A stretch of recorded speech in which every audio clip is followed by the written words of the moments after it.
in the meta-modern philosophical world, this idea of oscillation, being able to take different lenses and oscillate between different ways of seeing and being. And a big part of the living in the questions that we want to cultivate this weekend is cultivating that ability to oscillate between the local and the global and to see each of them through the lens of the other. And in that, we're seeing the local and we're seeing the global at the same time in those different ways. And a big question as we turn our attention to how can we be in right relationship with the places that we call home, the local environments where we live, is the contradiction of what does that mean for our relationships at the global level? What does it mean to be a global citizen who's in solidarity with people all around the world, acknowledging, I think climate change is this wake-up call for humanity, realizing how mutually interdependent we are. And that it would take a crisis as vast as this for us to realize actually we exist in a planetary commons and we're actually all responsible for the stewardship of that commons. And so this conversation, I'm going to turn it over to you, Alex, to host us. We have an incredible group of folks here from all around the world and from here locally to really explore this question of what does it mean to be in solidarity as a planet while stewarding the ecologies that we call home.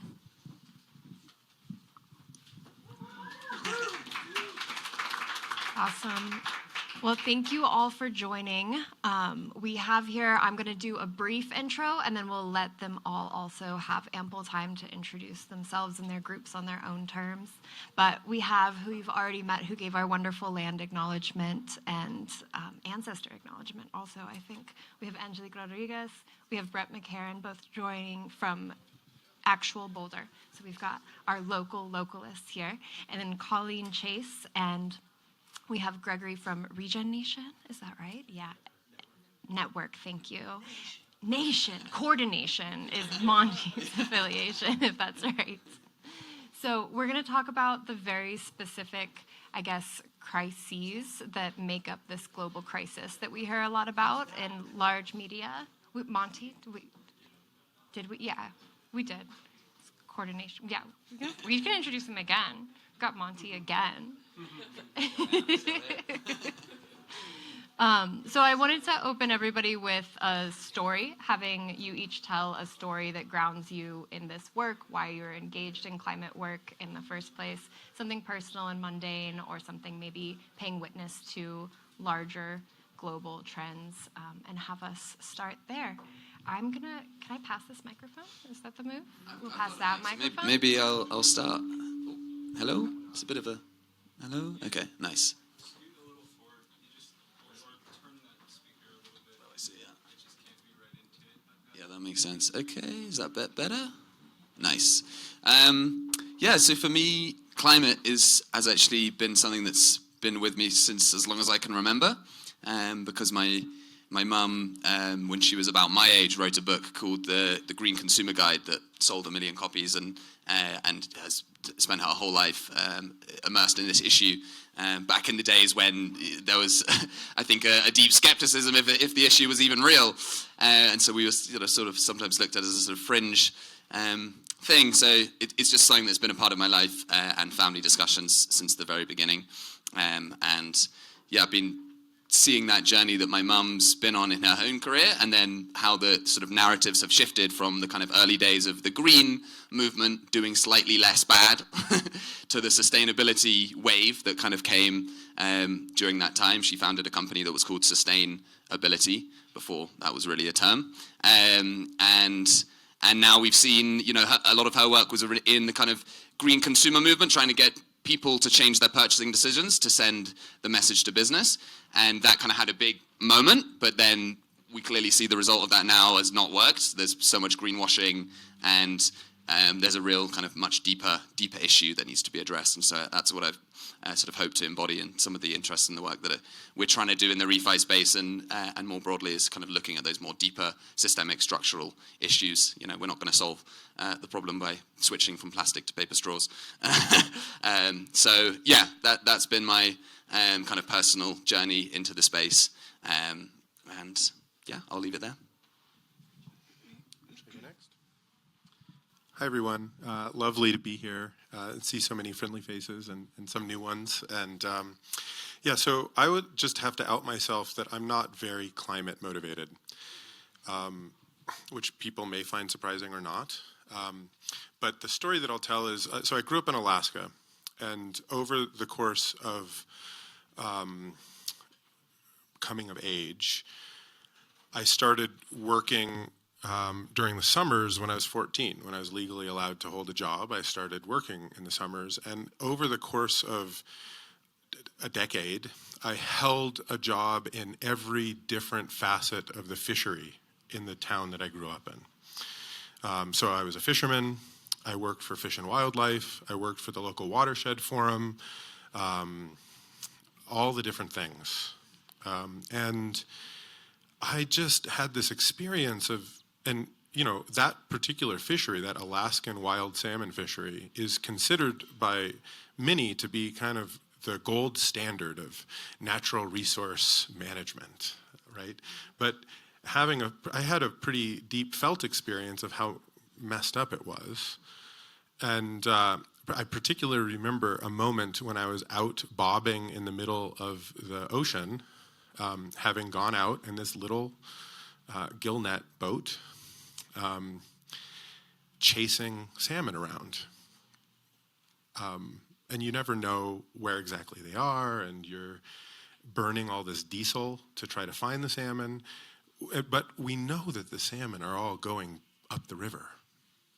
We know that they're all going up the river, but we can't coordinate ourselves as a society to accept that abundance in a good way and maintain right relationship between the humans who live there and the salmon and the rest of the greater than human world. So we play these tricks and we create these systems. We make it really expensive, in quotes, to extract the resource. We send people out at risk to themselves, burning tons of diesel, so that you can have this wild, rugged, individualist experience of catching the salmon, when the salmon literally are all coming upstream. And, you know, in the past, the people who inhabited the Dena'ina, the people who, Athabascan peoples, speaking people who inhabited that before my descendants came to that place, would use fish wheels because they understood that the fish came. And so the salmon harvest was a party. You'd get together and celebrate together and only take as much as you needed because they knew that there needed to be fish going back upriver.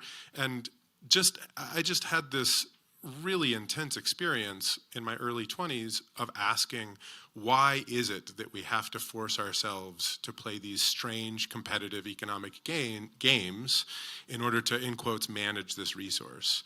And I think that sort of embodied experience, to me, grounds the climate crisis and many other places where we have massive coordination failures, and we're contriving games that oftentimes have really negative externalities in order to fix a present moment problem, like who has rights to extract this, in quotes, resource. I can relate to that. I grew up in Juneau, Alaska, so had a lot of fishermen friends, but that's not where my climate story comes. I think it comes from being a mom, and I feel like having children nowadays is almost irresponsible. I hope it's not, but I feel like the world we're bringing our kids in is not the world that I wish we were bringing them in. You know, my daughter says she doesn't think she wants to have grandkids. I want grandkids. Oh my gosh. So that's not why I'm working in this, but that's a small ulterior motive. But I guess my first experience was we were living in the mountains in Sun Valley, Idaho, and we had a big Castle Rock wildfire. And it was in 2007. And I got to see the effects of wildfire on my littlest one, who had a lot of kind of asthma. Not too bad, but certainly it got terrible in the smoke, and how bad the smoke is for children. So I also got to see the inequality in our small mountain town. The people who could hire insurance people to take care of their own homes, their huge homes, make sure their art was protected. The people who couldn't do that, had no protections, had to stay and work.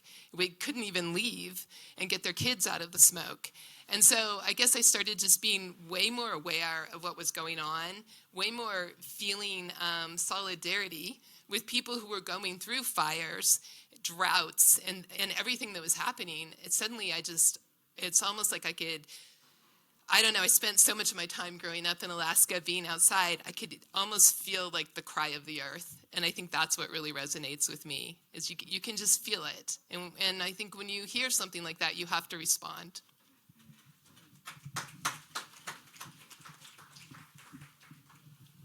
First of all, I want to say I feel like in this gathering I'm in the Ma Earth All-Stars. So Monty, when I heard your voice, I'm like, oh, I remember that voice from one of your interviews. And Gregory, and like, I know there are many other people in this audience, so it's been fun. So Brett KenKairn, I grew up in Wyoming. Like you, I went to work when I was 13 when we were legally allowed. So I've done farming, I've done ranching, I've done logging. There was a time before the climate crisis when we thought about other things besides just climate, like when we realized actually that one of the biggest issues, probably the biggest issue, is the degradation of the living world.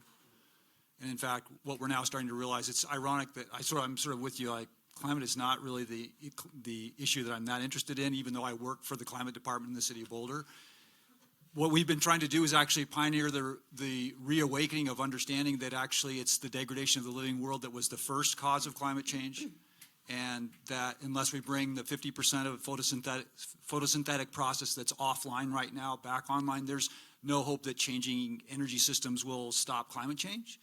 We actually have to regenerate the living world in order to survive on all kinds of levels.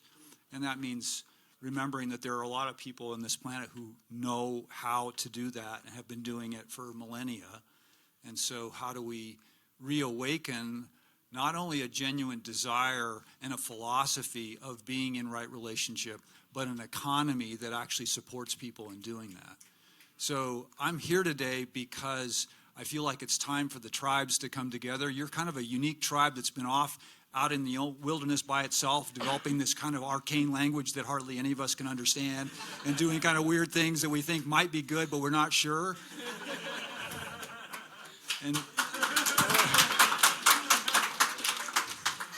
But honestly, I do trust that many of you are doing really important work that now needs to come together with a lot of the rest of us who are doing work to trying to organize communities to create these pathways of regeneration.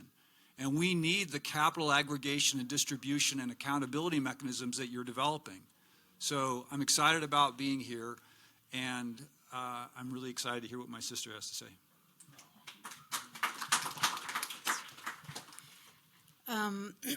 Thank you for having me here. Thank you all for being present and giving your attention.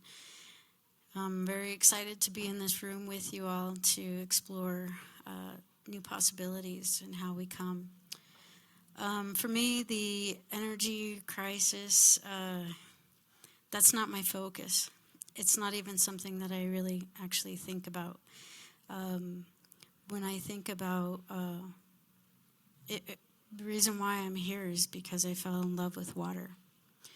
And in my personal relationship with water, in seeing the work of Dr. Masaru Emoto and the implications that clicked for me when I saw how we can affect water with our mind, our words, and our heart, our intentions, how just a word, a song, a photo can change that molecular structure from looking like raw sewage into a beautiful snowflake, which is a hexagram, which is six-sided, which needs to be, that is the key through the brain-blood barrier in our DNA. So these deeper places in us that really long for nurturing require that shape. And it turns out love creates that shape. Positive vibrations creates that shape. So for me, when people talk about climate, in my head, that comes back to my own ecosystem. because it's through my personal work, through my own traumas, through my own, oh, fuck, again, kind of moments that I get to delve deeper into exploring my own waters and the unknowns that are there, that are part of our inherent design from my perspective. If Spirit's word or frequency went out over the face, delineating an entity of the waters separate from that spirit, impregnating the waters, which I consider myself a water baby. And based on that original divine blueprint, I consider myself a co-creator in my birthright as part of my lineage and as my sovereignty. So when I see all the things around me, there's a lot and it's overwhelming and I choke on it and I die of a broken heart. And I realized I couldn't do my work in that space. So I had to get really, really clear on my origin.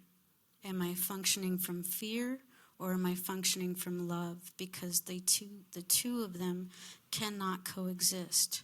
So climate, for me, means how healthy is my inner being and how I can resonate and hold that resonance and help align and attune anyone else if I'm able, if I'm capable, or potentially be aligned and tuned with those who are in their own alignment. And it's in this personal relationship that I feel like we all have the capacity to come in a new way and exploring our own answers, our own truths, based on our own inspirations of how do we come. Because this climate crisis isn't a carbon issue.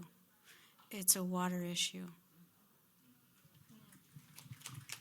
Thank you, everyone, for those stories. I'm going to continue to iterate on that definition of climate, that redefinition, and that work with ecosystem to allow you all to go around and share about the groups that you participate in, maybe the groups that have brought you to this stage in this microcosm and this weird tribe gathering that we're in, and how those groups are participating with their own larger ecosystem and take that a notch out.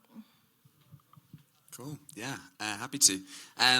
Just make sure it's not echoing a little bit, but I'm safe. Okay, good. Yeah, so I'm one of the founders of ReFi DAO, and I also do a lot of work with Cello and Cello Public Goods. For those, it's an alternative blockchain that's not as big as some of the others, but it's got a more environmental regen, kind of real-world impact focus as well.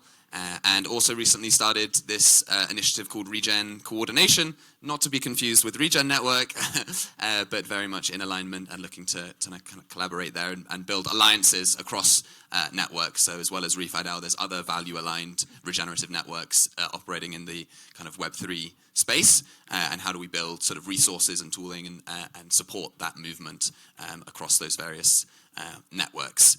And so a kind of big part of that for me is how do we build these kind of new institutional scaffolding to actually realize the regenerative economy. And I think there's a sort of insight that if we use the same current capitalistic ways of thinking and current institutions that exist to fund and manage the regeneration, I think we're going to risk kind of perpetuating the same power dynamics and imbalances and stuff that we already see.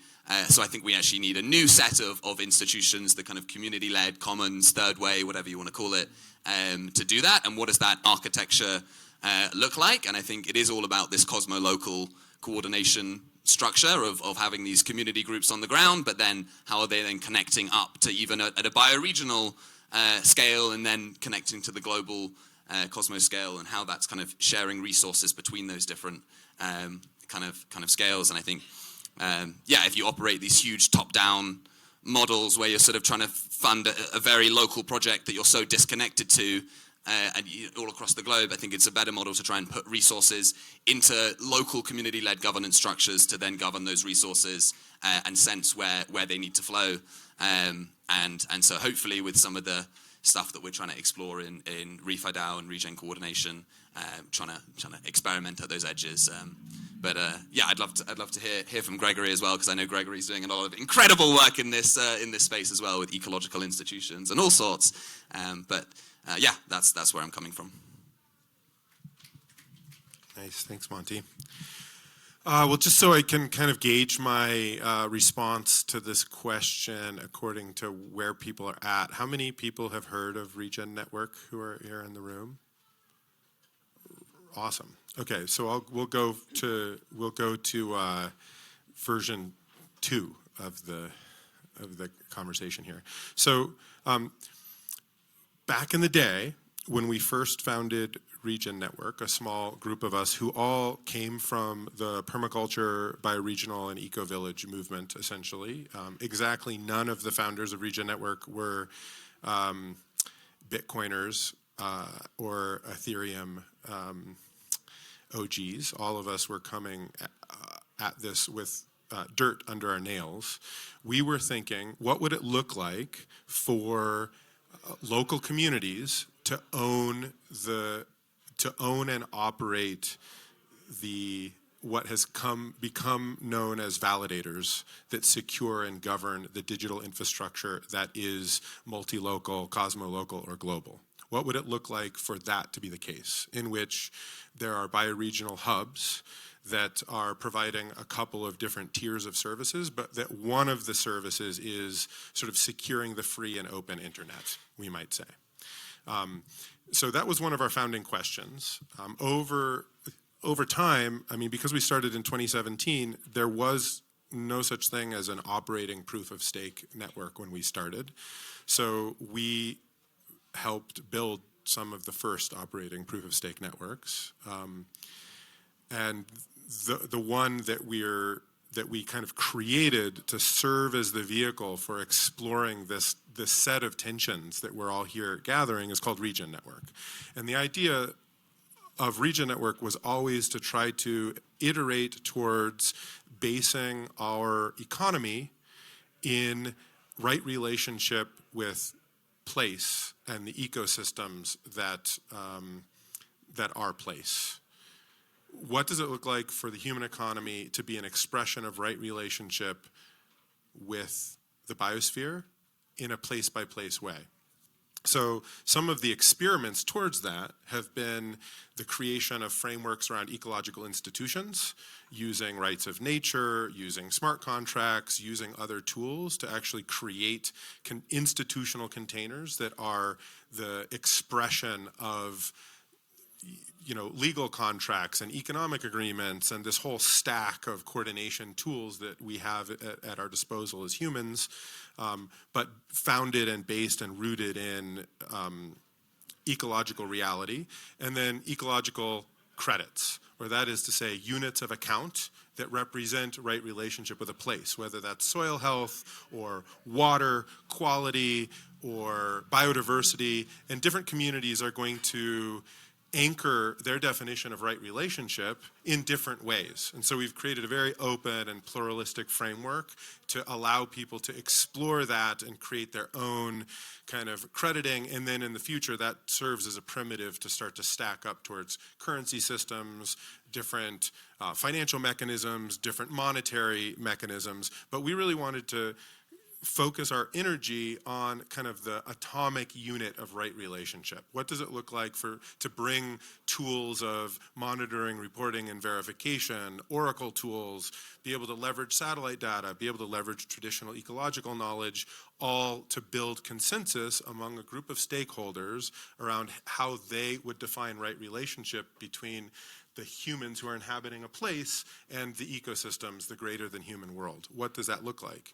In order to land that in a very tangible and practical reality that we all live in a world that is, late stage capitalism or whatever we want to talk about it. How do you fund that avant-garde, edgy experiment? Well, the way that we've found to fund that is to anchor the experiment in existing market mechanisms in which people are trying to pay for whatever you would like to call it, payment for ecosystem services, climate risk mitigation, carbon markets. These are all different experiments in which different institutions, actors, and humans are trying to place a value in such a way as, for instance, that tree in the Amazon is worth more as a tree producing the hydrological cycle that we all depend on for the lungs of the world to keep pumping, right, than it is toilet paper, right? That standard economic challenge. So there are existing markets, and we engage both directly with those markets, but we also engage in a way to try to create this prefigurative playground to create what comes next, which is transformative, regenerative, and deeply grounded in place. And one thing that I'd like to sort of just invite is this understanding that although we had to step away from kind of a radical, ardent, ossified commitment that all validator nodes running this proof of stake network had to be bioregional hubs. Like at the time that we launched the network, there was not even an industry of validators. People didn't even know what was going on there. There is now. What's really interesting is more and more of the validators running Regen Network are also serving as bioregional hubs. And that has evolved over time and is just a testament to how deeply rooted the narrative and the ideas and the kind of convergence is taking place. So I think that's incredibly exciting. And we're really excited to be here. One thing that, you know, I think is we're learning to speak Ethereum. So coming soon to Regen Ledger is going to be the EVM, which is exciting. So if people want to jam on that, come talk. And, you know, over time, we hope that actually Regen Network can mature so that each of the 180 plus bioregions in the world have their own toolkit for ecological institutions, eco credits, the tools and instruments to manage financial and monetary systems based off of that, and the ability to run, own, and operate the sort of global consensus layer that we're all engaging with, whatever we call that. So excited to be here, and thanks for having me. How do I even follow that? Okay, so I have a small solar foundation that I co-founded with John Ruth, my co-founder here, when we were working at GetCoin. And I started working at GetCoin in the climate solutions round after reading Kevin Iwaki's book, Green Pill book. And I tried to figure out how blockchain could be used for good, because I was seeing my sister-in-law use blockchain to pay for very elite higher education for her children. And I just kept thinking, maybe there's another use. maybe. And so then I read the Green Pill book. I jumped on a Telegram. I didn't even know what a Telegram was. My son had to get me started. And Ben West, this really cool guy, said, why don't you come be a part of the climate solutions round on GetCoin? And I was like, that sounds cool. I'll see what that means. And so then I started reviewing different blockchain projects that were climate related for participation in this crowdfunding round. And one of them was called Ioweka Uganda, and in Tororo, Uganda. And every time we reviewed them, at the very bottom it said, they're like an agroforestry hub, I guess, doing very community-led all kinds of really awesome efforts in Uganda. And at the very bottom of their application, it would always say, we really need solar, we really need electricity, we really need something to power our efforts. And I kept thinking, okay, I know people who are doing solar, so I'd throw it to someone else and I'd ask someone else. And John was doing the same, unbeknownst to me. And suddenly I'm like, okay, this has been like 2 or 3 rounds and no one's helping them. So John and I were talking, he's like, I feel the same way. And I'm like, let's just do it. You know, I'm tired of being the one who's, I like helping other people do projects, but maybe I could be a person who actually has a project. And I have solar on my house, so I kind of understand it. And John has a solar background. And so we just threw our hat in the ring, and we're like, this is what we want to do. We want to help this agroforestry NGO in Uganda get solar. And we ended up getting a good amount of money, and so we could do more than just help Iowaka, Uganda. And we thought, well, what else can we do with this money? And we started helping people in Nigeria, in Kenya. We have a hospital in Kenya. We have 2 schools in Nigeria. We have a really exciting school, a microgrid in Tanzania, and a project that I was just talking to Jambi about, who was in the first panel, where we're working with women's saving circles in Tanzania, and we're going to call them solar saving circles, and we're going to seed them with some money and see what decisions they want to make around solar and solar-powered productive appliances for their work in their communities. So that's what I do. It's kind of small compared to these guys, but... It's kind.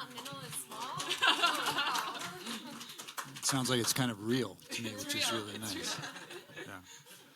I was hired by the city of Boulder in 2013 to help write the next generation of their climate action plan, because Boulder in 2002 became one of the first communities in the world to actually sign on to the Kyoto International Carbon Agreements, because our nation state hadn't signed it. There are a lot of parallels, by the way, between what was happening in the late 90s and early 2000s and now, in terms of federal leadership or the lack of it. So in any event, we'd signed on to this agreement in early 2000s. It expired in 2012. We were writing this new plan. And so I was hired to help write this new plan. And we were supposed to get it done in 6 months. And of course, it took about 5 years because of all the science that was changing and so on. And one of the things that we started to realize, some of us, was that the climate action space was entirely about changing energy systems. And so we were writing these plans that were all about energy efficiency and renewable energy and all these kinds of things. And it was just starting to emerge that maybe actually the living world had something to do with climate too. And so we finished our first climate plan in 2016, and we had a sort of placeholder section in it for ecosystems. It didn't really have much content in it, but it was like, okay, well, at least we have a placeholder. And then in 2017, this paper comes out called Natural Climate Solutions, which asserts that about a third of all the climate stabilizing work we have to do, we can do by doing work with the natural world, which actually was code for just trying to figure out how to make the natural world absorb a lot of carbon.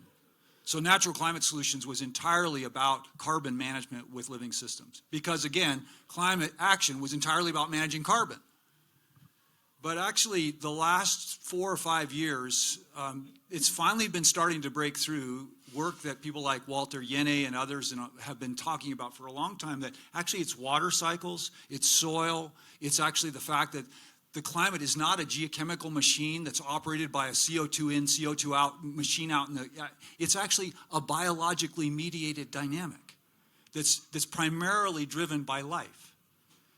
And when that stuff finally started to take shape, and we started to realize it wasn't just about the carbon cycle, it was about the water cycle. And in fact, if you go back far enough, if you go back into the 70s in the World Meteorological Association meetings, they knew then that climate change was being driven by 2 forces: fossil fuel burning and the disruption of these water cycles and natural regulation cycles. But we actually didn't have the computational power at that time to model water cycles. And so the geochemical scientists said, we can actually do this through just managing carbon. At least we can model the carbon thing. And if we get the carbon thing right, we won't tip the balance and we won't get climate change. So I'll tell you what, let's just talk about carbon. And the policymakers can understand that, because this water cycle stuff is actually really complex. And oh, by the way, it brings into the whole issue of how nation states manage land, which we really don't want to talk about politically because that's really supercharged. But if we only talk about carbon, then all we have to do is talk about technology. So the point I'm getting at is that we wrote out of the story the fact that the climate is actually being driven by land degradation.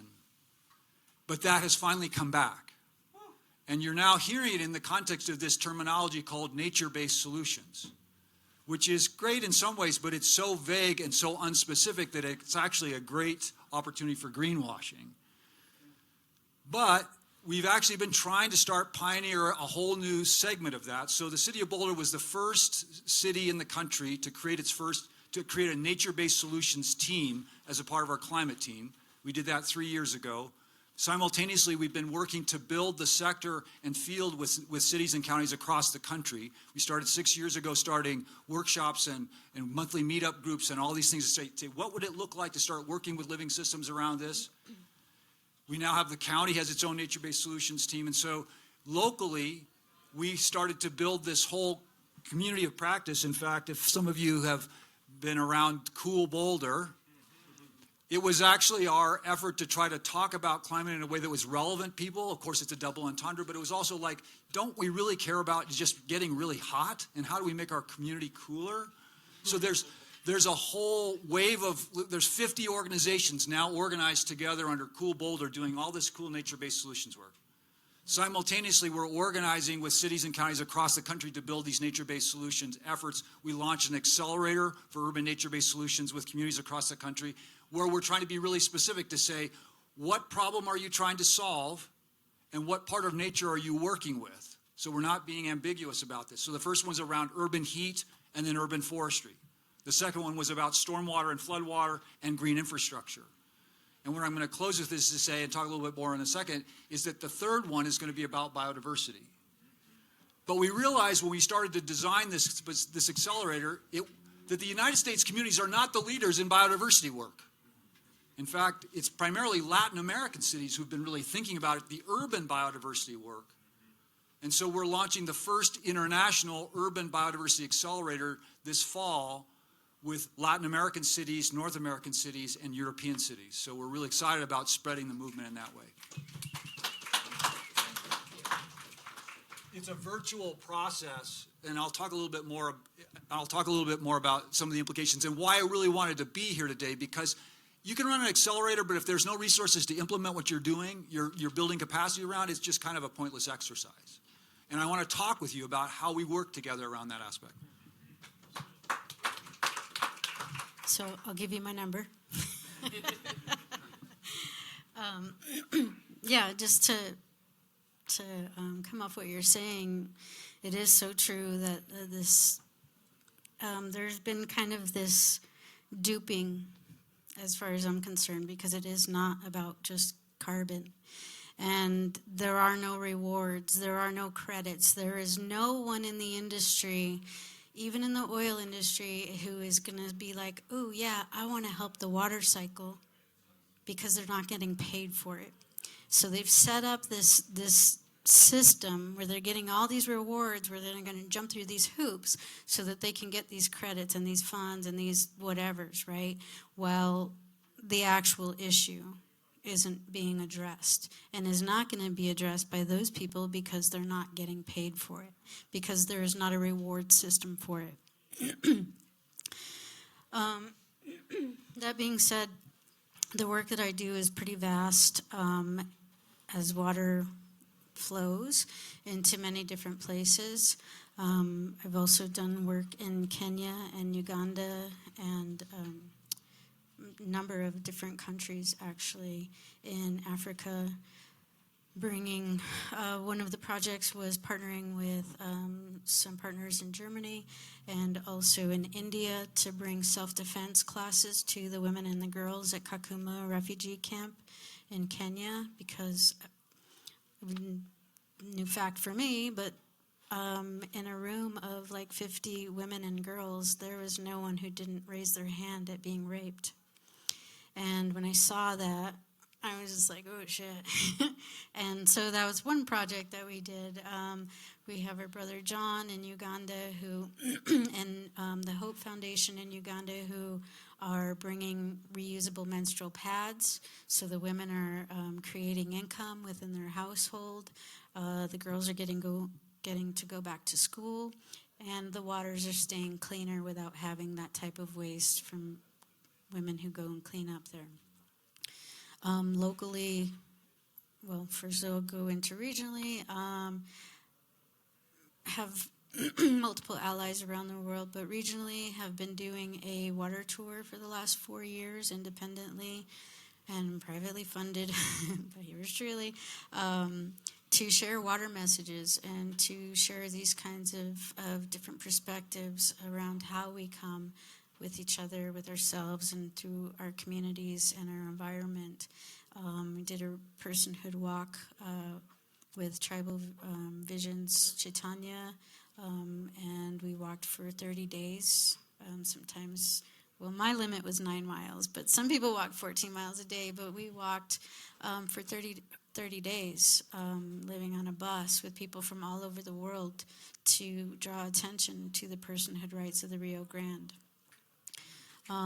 Most recently, did a Southwest tour and a local tour with Emily Bishop of the new water documentary, Water is Love, and just had some amazing conversations and inspirations around that, around the fact that our climate situation is a water situation. And the more trees we cut, the less that they can sweat into the earth, the less aerosols are available for that water to get attached to come into. And so the spread and sink, right? And so locally I do bridging work. I work in GES, I work in Sheridan.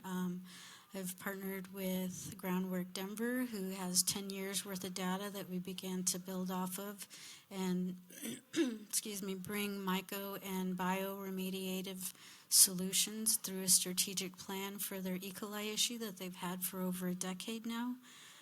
We've been sharing time with the community, doing community walks at the waters, and teaching about the water system, about the water messages.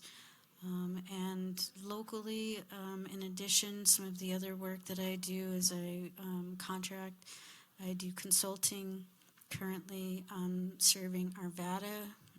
This is a local point for I ask that you all put on your radar. In the Highlines Canal, they're looking to change the course of that canal.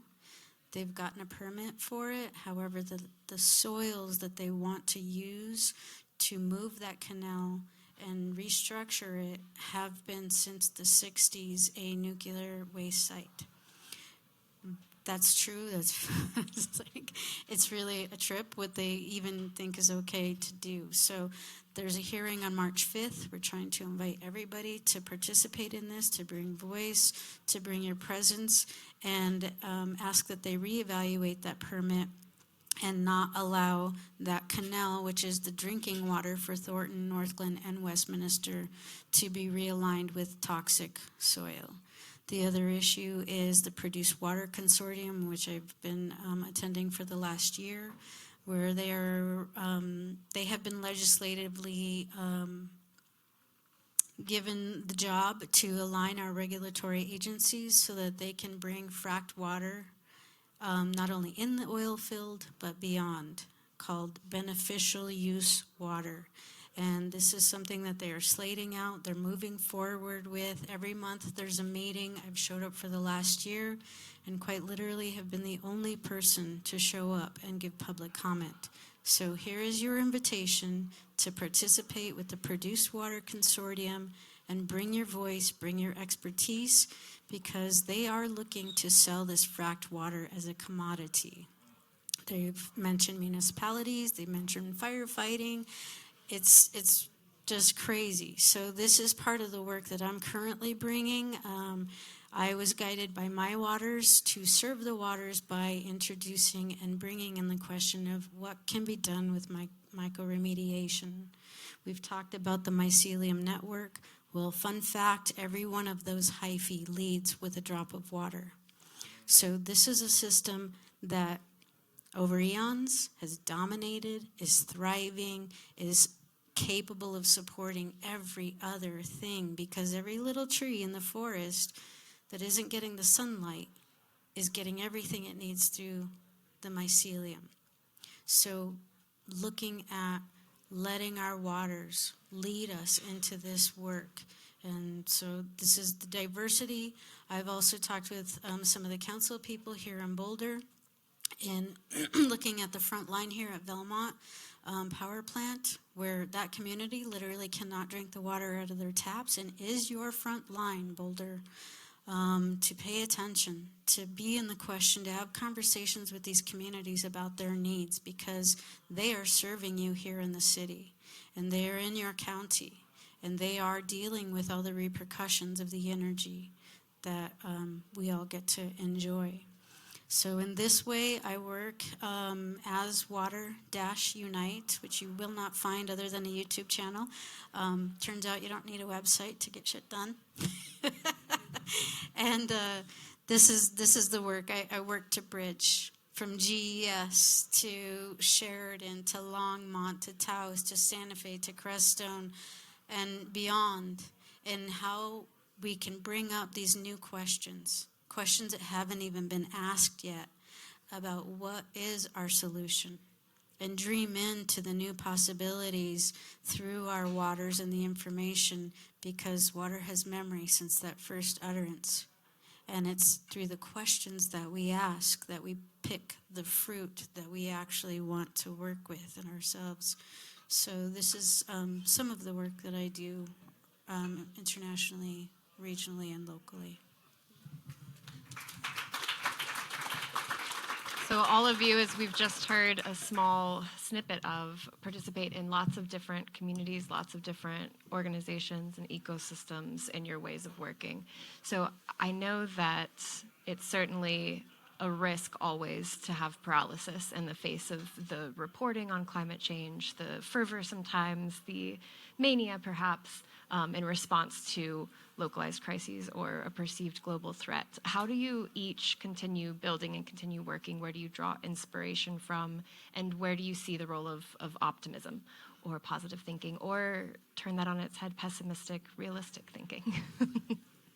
Yeah, it's funny. I have this debate very frequently with my brother, who's very radical, more not in the Web3 space, but in his political ideologies. And for me, what's always given me lots of energy and kind of passion has been working in the solution space, and that's what gives me optimism, excitement, motivates me.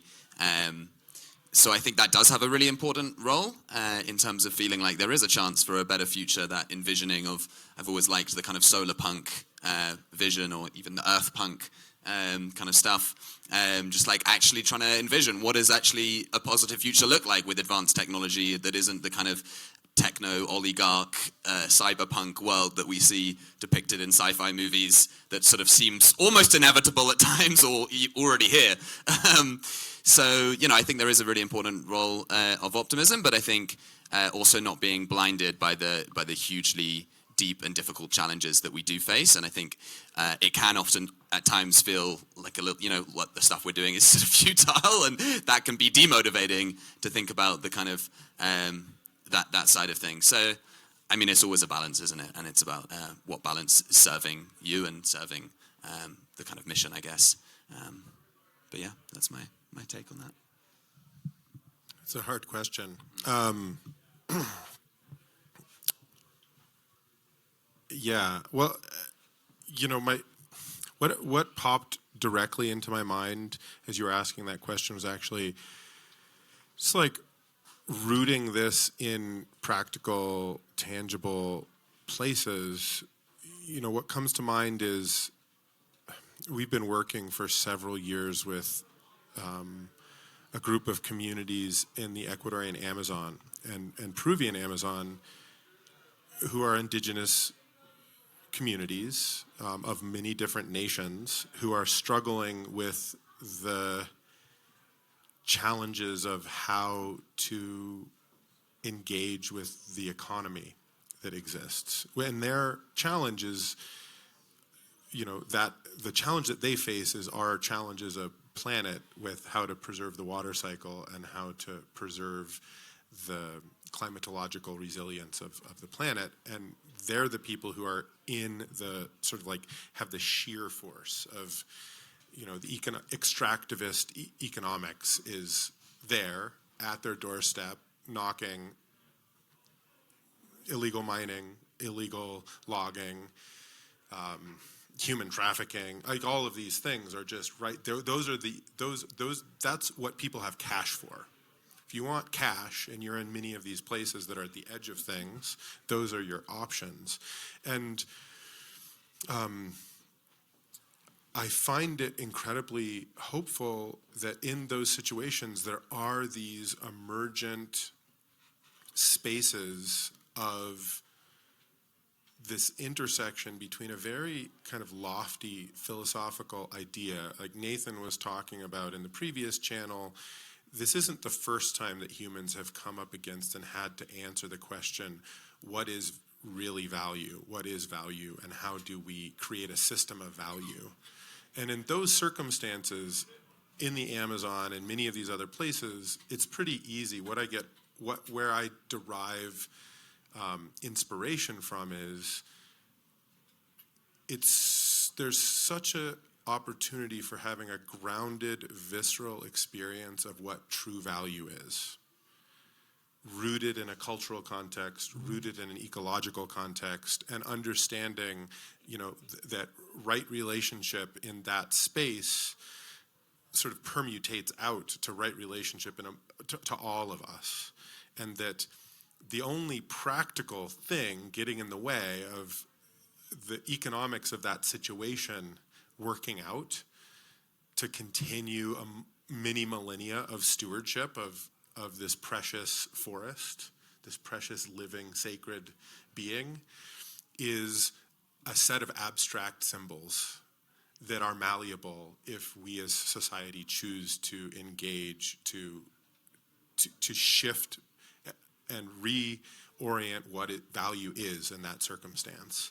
And people are doing it. So you can see examples of it working, and you can see examples of people watching the success stories of those situations. Like, we created this biocultural jaguar unit, and it was funded, and now all of the neighboring communities are running the same process. And then there's literally 35 million hectares that are sovereign territory of 32 different indigenous nations that are all like, wow, we want to do this too.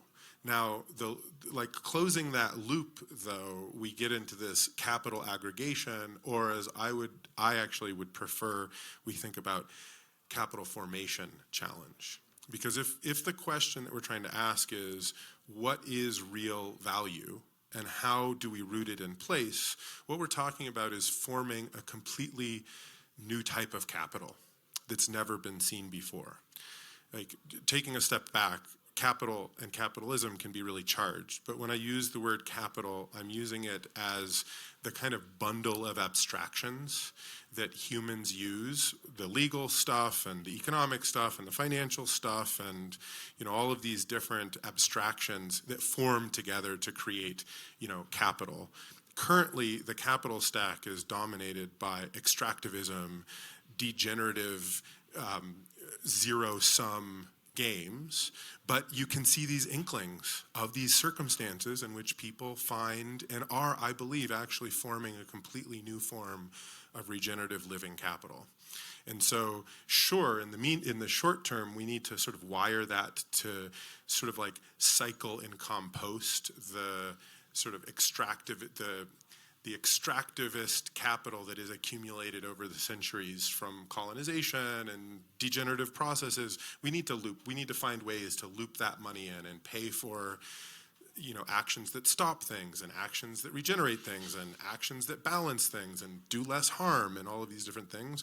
But I don't think we should get confused, because what we're really doing together is a process of capital formation, which is by its nature social, by its nature cooperative, and by its nature requires the community to come to consensus about the new form of value. And the glimmers of hope that I see, the little inklings of the processes that are working and are getting traction and have lives of their own all over the world, the stuff that's happening in Kenya with grassroots economics, there's stuff inside of Regen Network and outside of Regen Network. In ReFi DAO, there's all of these different little inklings and sprinkles. Some of them are moving, some of them are learning and copying, some of them are stubbornly holding on to other ways, and that gives me enormous, when I remember to think about all of that with gratitude and humility and just kind of sense into the moment in time that we're all living, that we are co-creating and participating in that process, I get a little shiver and I get really reinvigorated.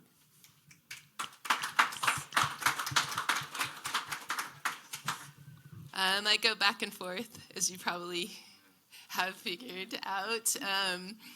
But I agree that looking at people all around the world and what they're doing really inspires me. And the people that I work with, who are so excited, for example, around water. You're making me really think about water.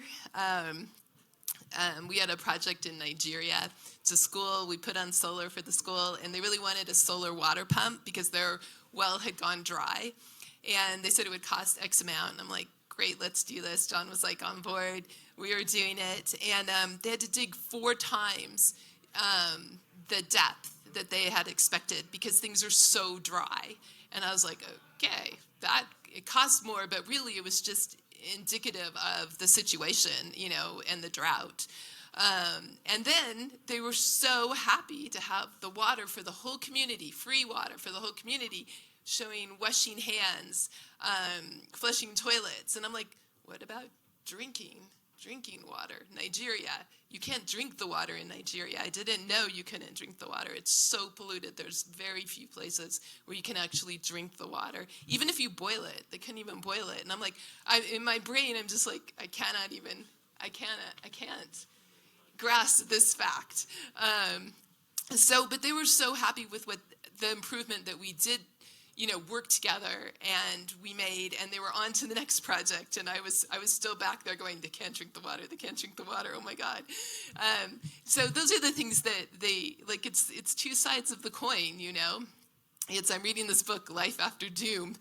And it's really about figuring out what action you can take. We can wallow or we can take action. We can cry and complain, or we can take action. And so that's what gives me optimism, is hearing all the stories of everyone else that's taking action and being able to move things forward just a little bit myself. I'll describe what I'm noticing within our community about what's supporting a sense of hope or agency. And that is this really interesting upwelling of people turning towards the living world and asking the question, how do I get engaged with nature? I don't like the term, but there's this really interesting upwelling of people wanting to show up and do something, whether it's plant a tree or put some pollinator habitat in. And the truth is, we need every single tree that a person might be motivated, or shrub, or square foot of pollinator habitat, and to show folks that actually does make a difference, not just conceptually, but actually when you go out there and suddenly the dragonflies are buzzing past you, and I swear they're saying thanks. Or there's a bumblebee who's just curled up in this sunflower saying, gosh, thanks. You do have this sense of I did something of goodness. I could do that. So that's the sort of very immediate and practical level. I think one of the things we have to do is confront some of these fundamental sort of truisms that are out there that are actually barriers to hope. And one of them is that fundamentally we got too many people. That's just and we warehouse people all over the place, whether it's prisons or refugee camps or what have you, or just places around our community that are just barely livable or not. And the truth is, we need every single one of those people available to actually do the work that needs to be done. We have regeneration. We have 50% of our photosynthetic to bring back online. And that we're in this context in which we're having conversations about spending trillions of dollars to put in the hands of a few people to build machines to supposedly suck carbon out of the atmosphere, which is the most ludicrous idea in the possible. When what we should be doing is putting those trillions of dollars into the hands of hundreds of millions of people to stay in place and not have to move, because we're on the verge of mass migration. It's not going to be catastrophic, charismatic events that are going to get us from climate change. It's going to be this rapid acceleration of people having to move and showing up on our doorsteps wanting to live someplace that's safer. That's what's going to destabilize our societies. And if we don't find a way to put money in their hands to stay in place and to rebuild these water cycles and to do all this work, then that's what we're going to get. That's the bad news, but that's actually the good news. Imagine a world where we brought the other 50% of life back online. That's the world we could live in, and that's the world we could all have a purpose and meaning in. But we have to find a way to make that a viable living for people. And so That's both building all these new mechanisms, but it's also confronting the places and ways that we're distributing capital now. So we have to work on both of those levels.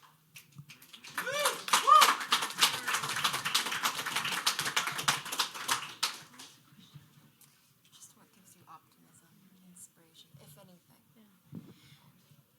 anything? So I'm not going to pretend that I'm always optimistic. Just like everything else, there's always an ebb and flow. And I recently actually just got my ass knocked and handed to me not too long ago.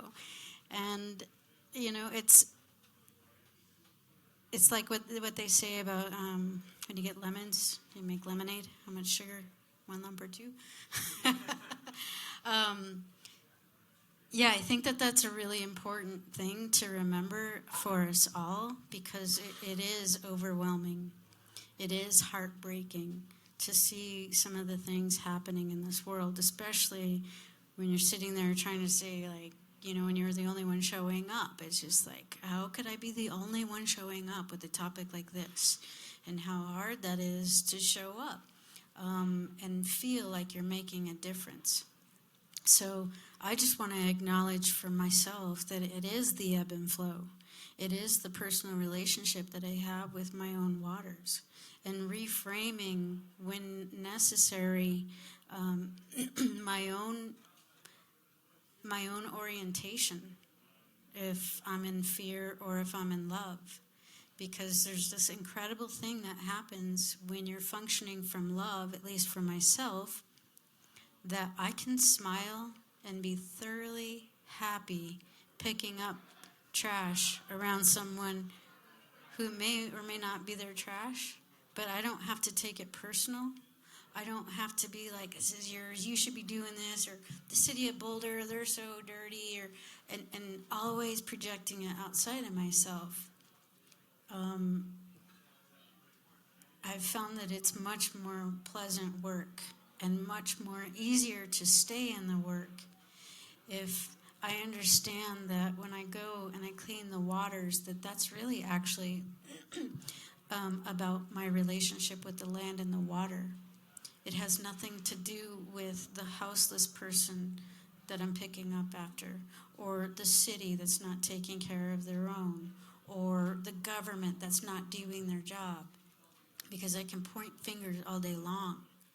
What turns me on more is to just be in the joy about it and to hold that to the best of my ability. And when I can't hold that, to really go within and ask the questions of what shifted, what changed, what do I need to change in order to get back to that orientation of love.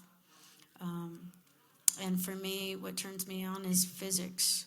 I brought up about your front line. Well, I highly recommend everybody to check out a physicist by the name of Ruggero Santilli.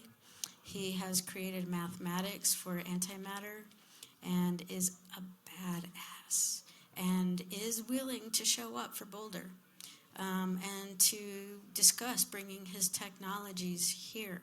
There's also thunderstorm generators that create heat and coolness just by using the natural implosive principles that happen with water, because it's the equanimity in our hearts and minds that we're not just these linear progress, get it done, move forward, patriarchal world.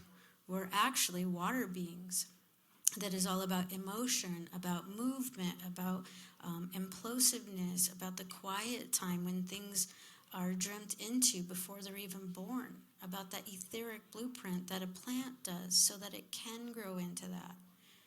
And a fun fact, all of our cerebral spinal fluid, which is the purest water in our body, is the embryonic fluid of our mother that has been enclosed in us. And that is the memory, that is the lineage, that is our traumas, and that is our joys. And that is where our personal work can come in to play in how we resonate and how we come. Because if you're bitching about cleaning up the waters, nobody's going to want to join you.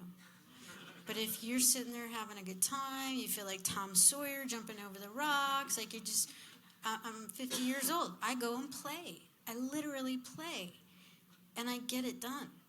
And invite anybody who wants to come and get it done with me, because at the end of the day, I sleep like a fucking baby. Because I know, no matter what, I did something. I took that baby step.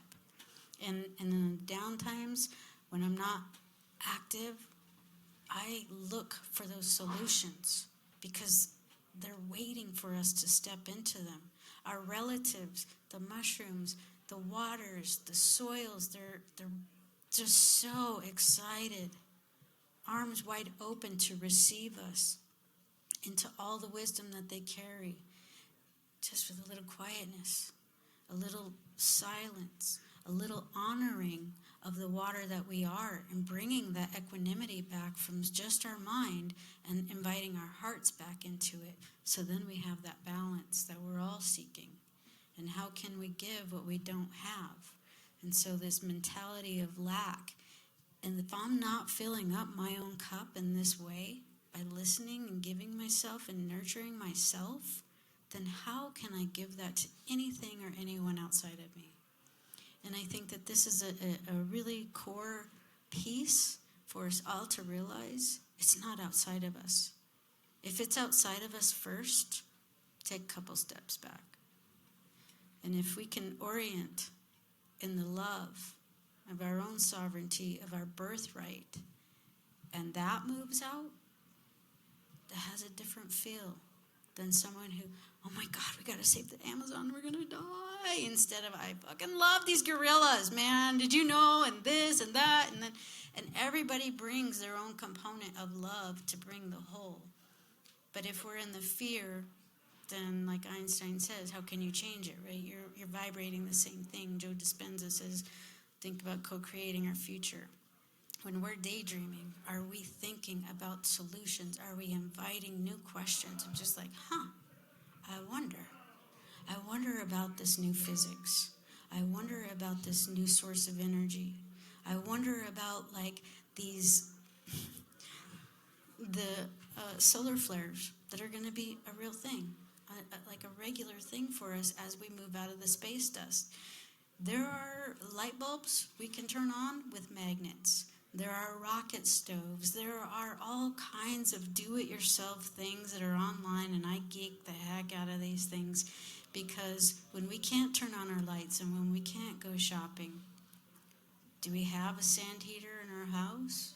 Do we have a magnet light in our house where all you got to do is just turn the wire on it? They're so simple. They don't cost hardly anything. And one of the things that I've been advocating in rocket stoves is just like, well, we have all these houseless people. It's fucking cold out there. So, I don't know, I make one for me, I make one for someone else, and we go and we hand these out. We go hand out light bulbs that are just with magnets. Because these things are possible, and we should all have them in our house. We should all have Faraday cages. That's the best use of your microwave. Trust me. Because these things, all of this tech, all of this where we're going, where we dream into going, we have to protect our resources, especially if we're going to spend this kind of time and energy building it. One solar flare and it's all gone. So are we having the forethought and inviting our waters to show us, to inspire us, and just like, wow, I never thought of that. I should check that out, look at that, and learn that so that I can pass it along. So that's what inspires me, is just geeking out on sciencey stuff and coming and realigning in love as often as I can.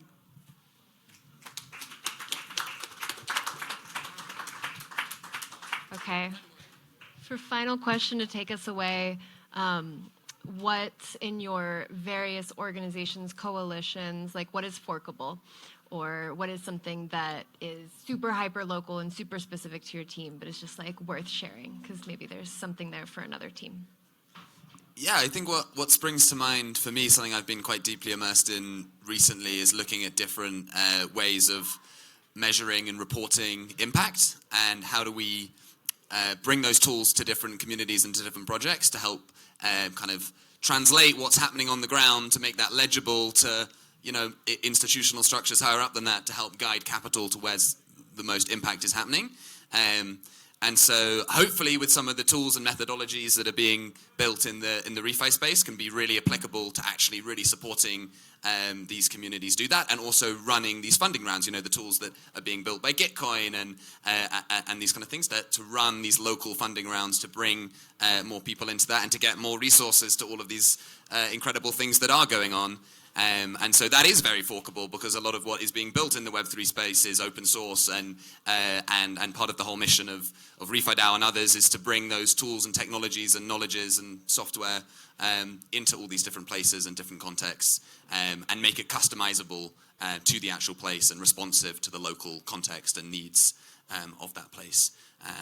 So yeah, if people are interested, there's a whole bunch of great content and resources to kind of dive deeper and to kind of explore how do we actually bring some of the amazing things like Gregory's and Regen Network's eco credits, like grassroots economics commitment pools, like running Gitcoin quadratic funding rounds, and how do local communities actually leverage those and benefit from those? And there's a lot of exciting kind of solutions and ways to do that. So yeah.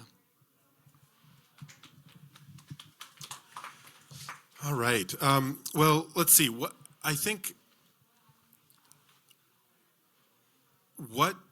I'm excited about moving forward, actually, the silver lining in the madness of the present moment is, I feel like for Regen Network, we have an opportunity to be much more forthright in inviting people to co-create in the capital formation process around the Regen token. I believe that that social process of exploring what it looks like to have a unit of account and store of value that is deeply rooted in ecological health is incredibly important. And now is a moment in which previously, from a regulatory perspective, saying that on stage for me as the founder of the project was really scary and hard, and I never would have said it. And now things have changed a little bit, and so that, I think, is really exciting. John was noticing there's been a different type of communication and excitement coming from the Regen Network community, and a part of it is us feeling like we get a third chance. And who gets a third chance? Who even gets a second chance? We've been working so hard for so long. Who gets a third chance to try to sort of create the spiral in which there's a flywheel and there's synergy and there's an opportunity to create this spaciousness to really root how do we make 1 billion vocational opportunities for regenerating 50% of the photosynthetic capacity of planet Earth? And how do we create a new store of value and unit of exchange that represents our success in that? I think we have an unprecedented moment, and I'm super stoked to be digging in and actually sort of focalizing energy on a cosmo-local, both pluralistic and unified symbol that allows that to take place in the form of the Regen token. So that's the way I'm going to answer that. And of course, the only way that that's possible is to make everything forkable, so that to the degree that is possible, we're actually engaging not through a coercive process of value accumulation, but one in which we're harmonizing and coming together, because that's what's going to create sort of the rootedness to ecological health instead of the sort of reality distortion around sort of Ponzi schemes. So I'm stoked about this moment for that reason.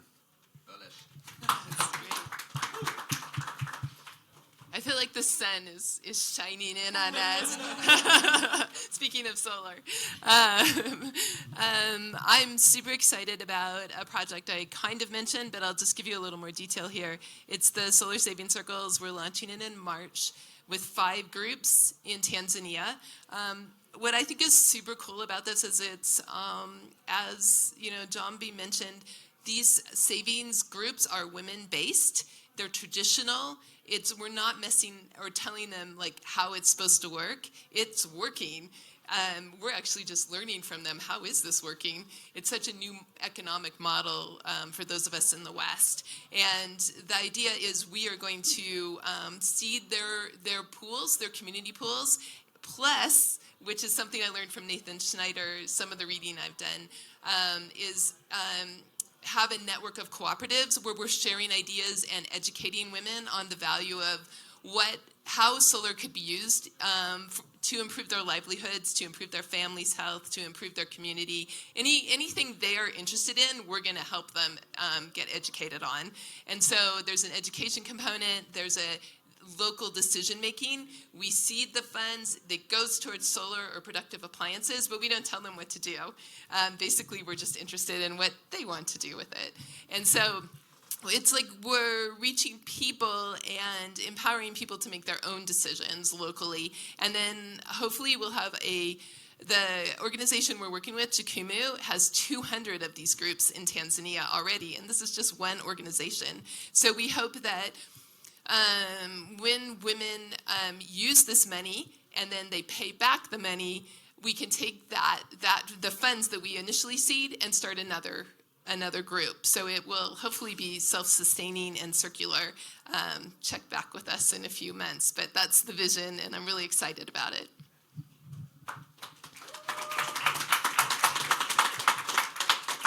I just want to say, I think the work you're doing is so incredible. And of all the things we've been talking about on this panel, it is so real, it's so practical, and it's giving people real benefits. So thank you so much for that. I just want to tell you a little bit of story before I offer this. You know, in 1998, Colorado passed what was, I think, almost a constitutional amendment that the state could not in any way care for or protect gay and lesbian people. We were actually known as the hate state. So it was a bad social context at that point. And, you know, we could have just crawled into a hole, but there were some people who were really smart and thoughtful, and they said, you know, what does every good revolutionary movement know? That the first thing you need to do is to create social care and support networks. And so the gay and lesbian community started to set up community services programs to provide direct services and aid for people that were hurting, no matter who they were. And they built a new understanding of community to the point that in Boulder County, we were the first place, I think, in the country to allow gay marriage. That was the context of how that was turned around by this knowledge that if we want to cross the aisle, if you will, if we want to actually build new relationships with people who think really differently from us, we need to first show them that we genuinely care about their circumstances. And that there are a lot of people, by the way, who are not in these empty chairs today because it's not safe to be here. There are a lot of people and organizations right now that are reeling because all of the basis of their support is gone. There are so many places and ways that this community could distinguish itself and build a sort of credibility and presence and sort of visibility by bringing your knowledge and your resources and capabilities into direct care and support. So I would suggest to you that that's what we are going to, all of us have to do in starting the momentum in a different direction, is start by caring for those who are hurting most right now. And I invite this community to figure out the ways that it can do that.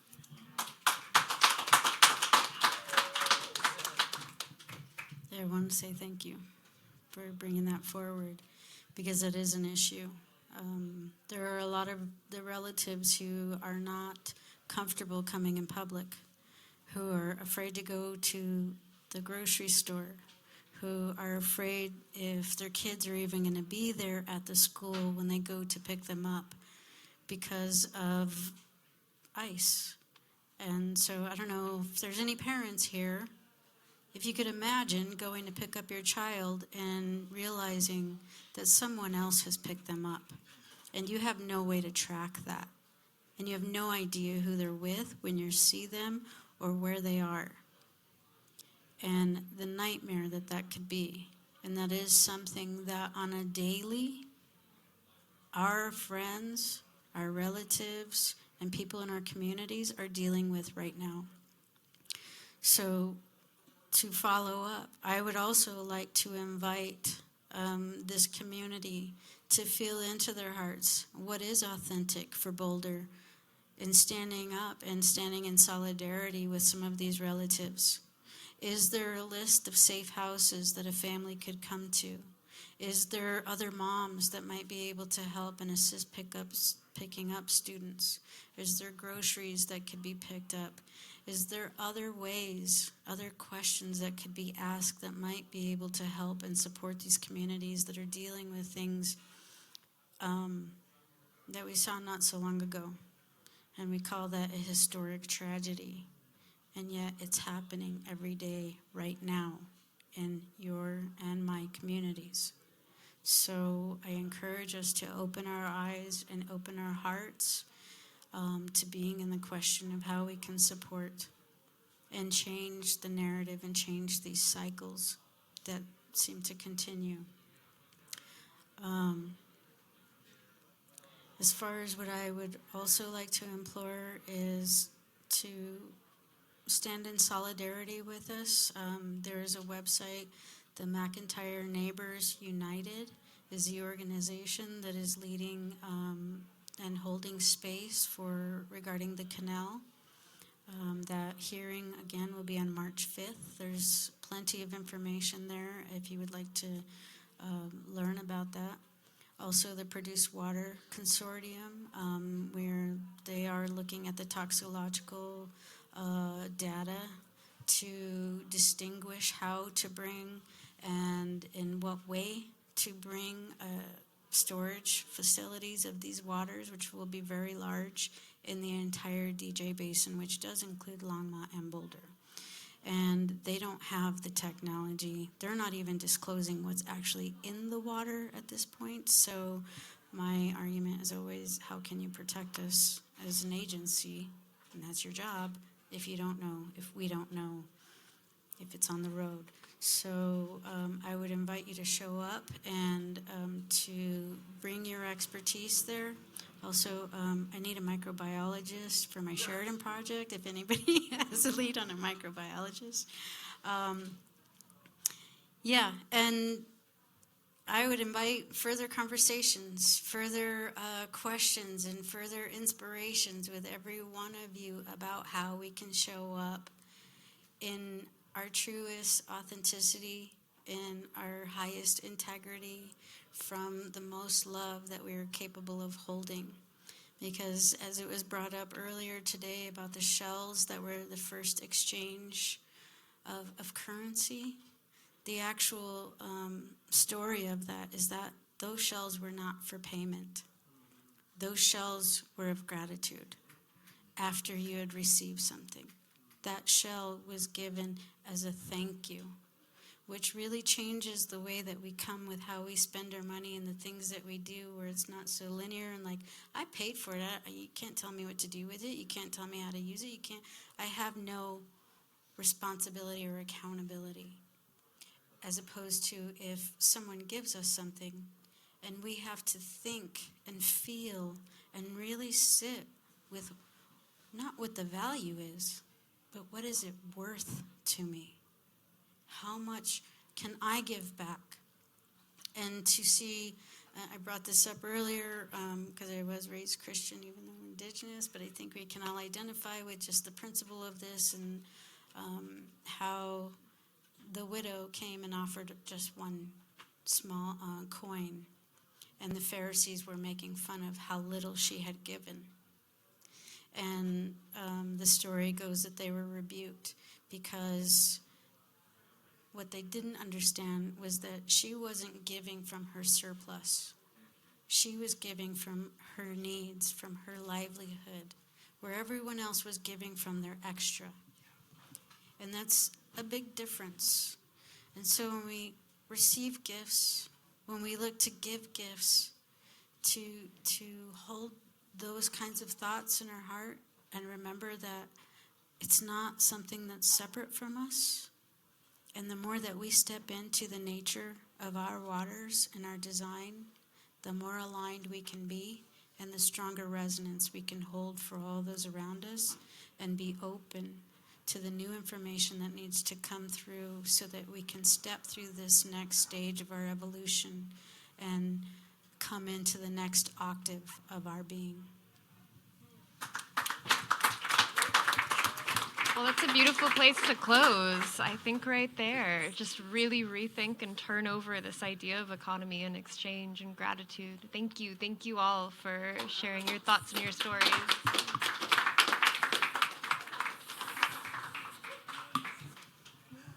Yeah, amazing. Probably the most heartfelt and holistic conversation about the ecological crisis that I've heard in a long time. So thank you all so much for bringing all of those different lenses and perspectives.